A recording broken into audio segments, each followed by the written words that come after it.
বলো কিছু বলো। সচিরও আঙিনায় নাচে বিশ্বম্ভর রায়। তো এটা হচ্ছে সতী মাতার স্মৃতিতীর্থ।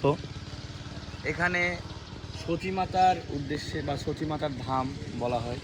এখানে সতী মাতা রয়েছে, জগন্নাথ বলদেব সুভদ্রা মহারানী রয়েছে, গৌরনীতাই রয়েছে, রাধা মাধব রয়েছে।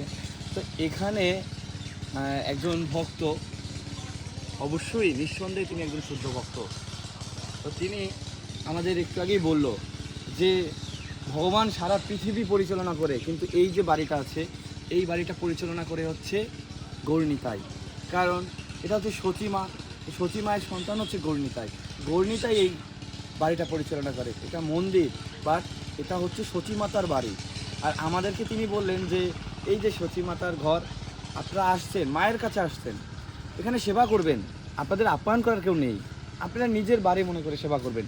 একটা পাতা পড়ে আছে সেটাও যদি আপনারা সরান তো সেটা সেবা। এভাবে আপনারা সেবা করবেন, প্রসাদ পাবেন নিজের মতো মনে করে। আর মায়ের কাছে প্রার্থনা করবেন যাতে আমরা এই যে জপ হরিনাম বেশি করে করতে পারি।